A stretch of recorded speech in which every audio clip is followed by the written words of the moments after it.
Welcome back to another episode of Rock Boys Football. We are inside of a week from Billy Napier, the Florida Gators, kicking off spring practice, heading into 2025. And this has to be one of the most fascinating programs to monitor how spring practice is going. Where you look at that version of Florida that we saw in the back half of 2024 in the month of November, that was a college football playoff caliber team. And they return pretty much everybody. They just running this thing back going into 2025. And I think the overarching question is, can this team get better from the version that we saw at the end of November? Because if that takes place, if this team gets better going into 2025, there's zero doubt in my mind that this team is capable of not only competing in the SEC, this team is capable of getting into the college football playoffs. Now, the most important question is, hey, what do we need to see and hear from Florida during spring practice to have us confident that this team can kind of be that type of team in the 2025 year? Got a couple storylines that I think are very pertinent in terms of Florida being that caliber of team in 2025. Fired up to get into it. Before we do, and as always, to the Florida fans, I cannot express my thanks enough to y'all rocking with the fellas in the months of January and February. It's the dead of winter. We've been talking a lot of this Florida Gators team, and the amount of support y'all continue to show, it means the absolute world. Appreciate you guys. If y'all do enjoy the content, consider subscribing to the channel. Much more importantly, let it fly in the comment section in terms of storylines that you are monitoring during spring practice. That's the stuff that we are going to be talking about over the next couple of weeks. Without further ado, let's get into it. Let's start with, look, and we've been saying this a lot. There are a lot of believers in Florida going into 2025. And you ask, why are we all believing in Florida? It starts with DJ Lagway. What I don't think is getting appreciated enough is how good this team is around DJ Lagway, both on offense and on the defensive side of the football. And what I'm most excited for going into spring practice is, what does year two look like with Ron Roberts running this defense? Where go back to the 2024 year, there was a very clear change in terms of who was running this defense. And it was very clear that halfway through the year, Ron Roberts started taking this thing over. And very clearly, this defense took a step.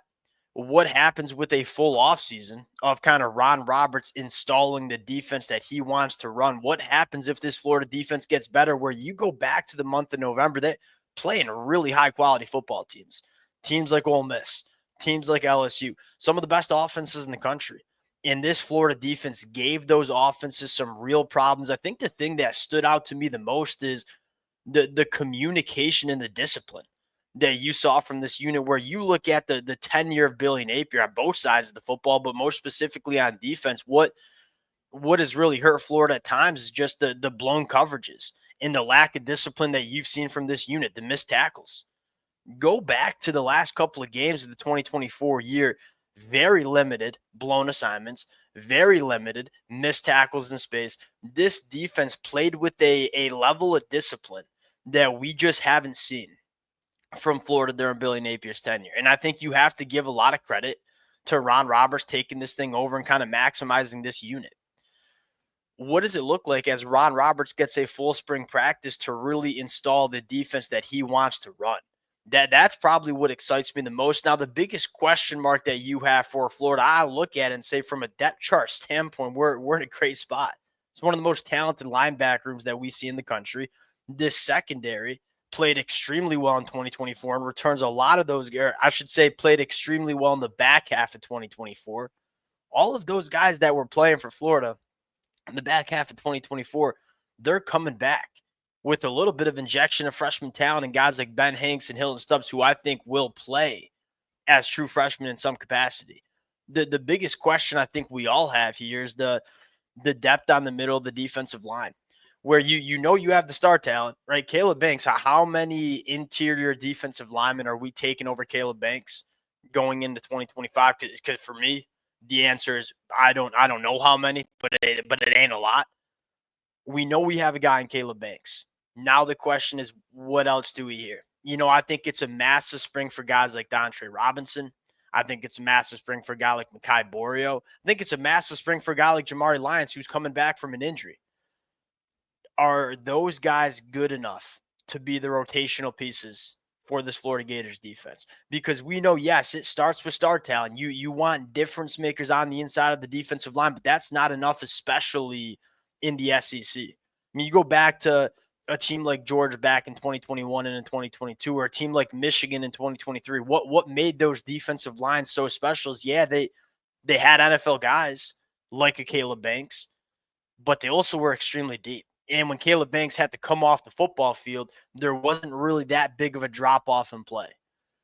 Can guys like Mekhi, guys like Robinson, maybe a guy like Tervose Brown, who quietly joined this Florida team in fall camp last year, can we get the depth to emerge on the inside of the defensive line? And I think this is a very important position for Billy Napier to be honest with himself and say, hey, are we good enough there? Or do we need to add one more body in the portal? Because this is really the one of the only position groups I look at and say I still have question marks going into spring practice. Now, very realistically, it could be like, hey, Robinson, guy like Mekhi, they took steps going into year two. We feel good about this position. But if you still feel like they're still developing and you need one more proven body, Billy Napier needs to go make that happen in the transfer portal. Because everywhere else on this defense, you don't have any questions. And so you look at this defense and say, if you can answer that one question, we're feeling good about this unit going into 2025. Now you switch to the offensive side of the football. I think the storyline that I'm most excited for here is DJ Lagway being the guy. Go back to last year. I mean, we were all very excited about DJ Lagway. We knew he was going to play. We just weren't sure in what capacity. Was he going to be quarterback one? Make no mistake about it. In spring practice, in fall camp, Graham Mertz was quarterback one of this offense. DJ Lagway now going into year two, not only is he going into year two as a college football player, especially at the quarterback position where that development is key, he's going to be a better version of himself going into 2025. But I think I'm more fascinated with him being the quarterback one, the guy running this offense. Where one of the things that nobody talks enough about is DJ Lagway and his just inherent leadership. And you saw this in the spring game. I mean, he was a early enrollee freshman, should have still been in high school, and you could tell that he commanded the respect from that whole Florida Gators team last year in the spring game. Building on that. And then I think secondly, this is the one benefit, and we've been very, very, very critical of Billy Napier not going out and getting an offensive coordinator play caller. The one benefit is that DJ Lagway gets to stay in the same offense that he operated in 2024. Having that same, and that's the one thing we're looking for DJ Lagway to take a step. Everything that you want from a physical trait standpoint, DJ Lagway checks. Now it's just, hey, can we show better command of the offense? Can we take what's there? Look, I want DJ Lagway still to be that difference maker at the quarterback position. But if there was one step we want to see him take, it's, hey, when it's not there, go hit your check down and go show a little bit more command of the offense and taking what's there. Being in the same system and being comfortable with the offense going into spring practice, as opposed to bringing in a whole new offense for DJ Lagway to try to master, that could be a benefit for DJ Lagway. And again, this is not me getting up here and saying I'm happy Billy Napier didn't bring in a play caller, but I'm saying that is the one benefit from having Billy Napier calling the plays going into 2025. Biggest storyline on offense for the Florida Gators, in my opinion, which wide receivers will step up, where you have two proven guys, right? Eugene Wilson, we know what he can be when he's healthy. And J. Michael Sturdivant, to an extent, is a proven dude. And I'm very excited about what J. Michael can be for Florida in 2025, where I've always thought he's a good wide receiver. He's just been in miserable offenses. Now he's coming into an offense where his skill set, working vertically down the field as a big body pass catcher, fits perfectly in terms of what DJ Lagway wants to do. And so the way I look at it, you got two proven guys, and J. Michael Sturdivant and Eugene Wilson. But you also have just a ton of pass catchers that are developing in this pipeline. Dallas Wilson is probably the most important name to monitor. Another guy that fits exactly what DJ Lagway wants to do. He's a freaky dude, and we've seen wide receivers over the last couple of years as freshmen come in, make huge impacts. Can Dallas Wilson be that guy? Can he be a true to me, he's got every capability in the world to be a legitimate wide receiver one for Florida in 2025. Do we hear that coming to fruition in spring practice?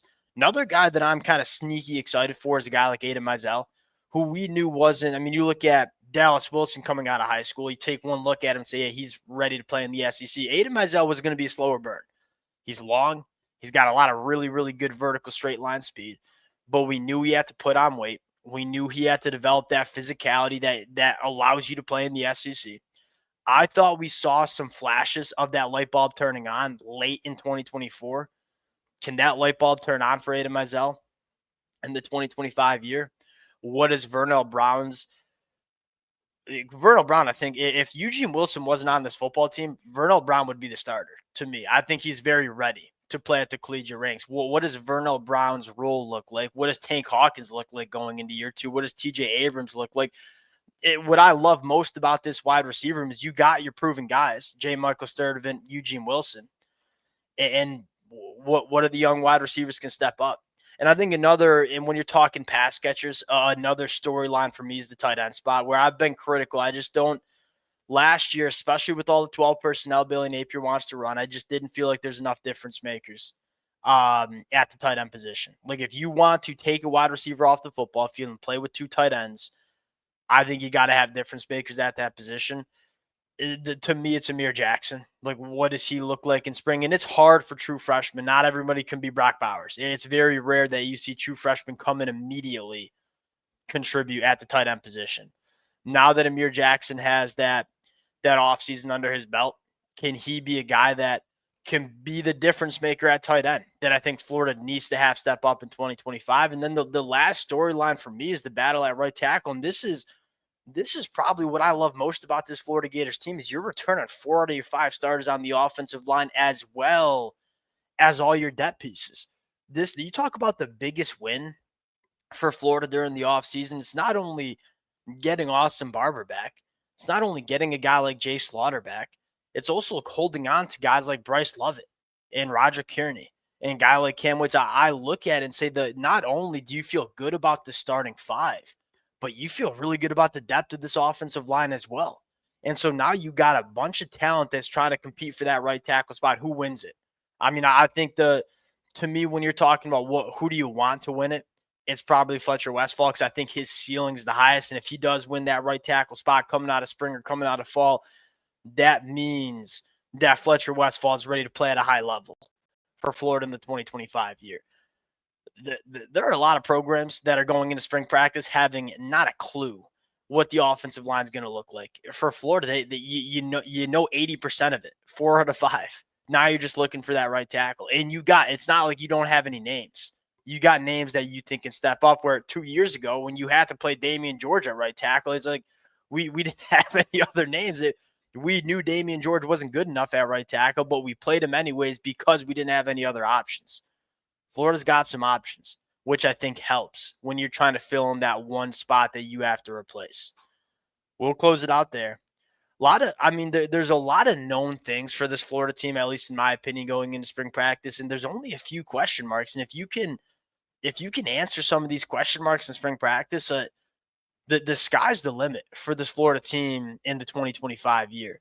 Really fun next couple of weeks for this Florida program. A lot to talk about. Appreciate you guys rocking with it. If y'all do enjoy the content, consider subscribing to the channel, and we'll talk to y'all later. Peace.